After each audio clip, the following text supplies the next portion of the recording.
காணப்படக்கூடாது. சரி, இப்போ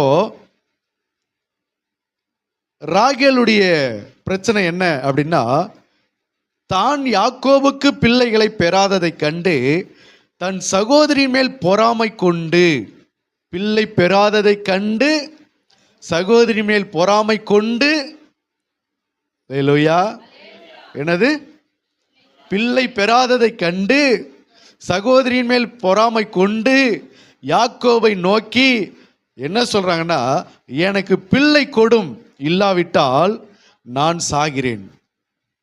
போயிட்டு மனைவி போயிட்டு என்ன பண்றாங்க, இருக்கிற மனைவி 4 மனைவி, இவளை சேர்த்து 4 மனைவி, இவ இல்லாம இன்னும் 3 மனைவி. அப்போ மற்றவங்களாம் பிள்ளை பெறாங்க, எனக்கு மட்டும் பிள்ளை இல்லை, எனக்கு பிள்ளையை கொடு, இல்லைன்னா நான் சாவறேன், நான் செத்து போறேன்றாங்க. ஹல்லேலூயா. என்னது, எனக்கு நீங்க பிள்ளையை கொடு, இல்லைன்னா நான் செத்து போறேன், நான் சாகிறேன் அப்படின்னு.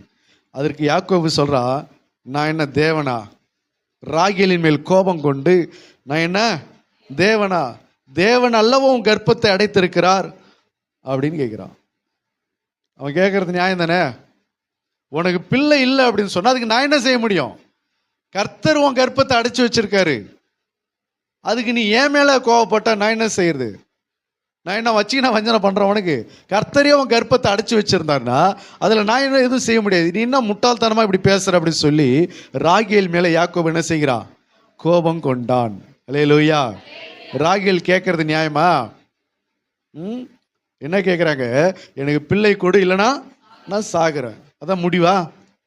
ஏதாவது ஒன்றுனா சாவறது. இன்னைக்கு நிறைய பேர் இந்த வேலையில் தான் இருக்காங்க. ஏதாவது ஒன்றுனா நான் செத்து போகிறேன், ஏதாவது ஒன்று வாங்கி கொடுக்கலாம் செத்து போகிறேன், ஏதாவது எனக்கு செய்யலைன்னா நான் செத்துருவேன்.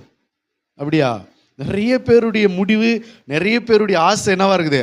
சாகணும் சாகணும் சாகணும் சாகணும். செத்தாதான் தெரியும் அதனுடைய வலி, வேதனை, அதனுடைய கஷ்டம் என்னன்றது செத்ததுக்கு அப்புறம் தான் தெரியும். நிறைய பேர் இங்கே என்ன நினைக்கிறாங்கன்னா, செத்து போகணும் செத்து போகணும் செத்து போகணும். நீங்கள் யாராவது அப்படின்னு நினைக்கிறீங்களா? வீட்டில் ஒரு சின்ன பிரச்சனை வந்தாலும் செத்து போகணும், கணவன் மனைவி சண்டை வந்தாலும் நான் செத்து போகிறேன், ஏதாவது வாங்கி கொடுக்கலனாலும் நான் செத்து போகிறேன். ஹல்லேலூயா. அப்படி யாரும் செய்யக்கூடாது. அந்த வார்த்தையே உங்கள் வாயில இருந்து என்ன பண்ணக்கூடாது? வரக்கூடாது. சாகிறேன் அப்படின்ற பேரே வரக்கூடாது, செத்து போகிறேன்ற அந்த எண்ணமே வரக்கூடாது. பேசாமல் செத்துடலாம் போல இருக்குது அந்த வார்த்தை, அந்த பேச்சே வரக்கூடாது. பிசாசு வாயிலிருந்து வரக்கூடிய வார்த்தை அது, உங்கள் வாயிலிருந்து பிசாசு கொடுக்குற வார்த்தை அது. நான் செத்து போகிறேன், ஏதாவது ஒன்றுனா தற்கொலை பண்ணுறது, ஏதாவது ஒன்றுனா தற்கொலை செஞ்சு செத்து போகலான்னு முடிவு பண்ணுறது.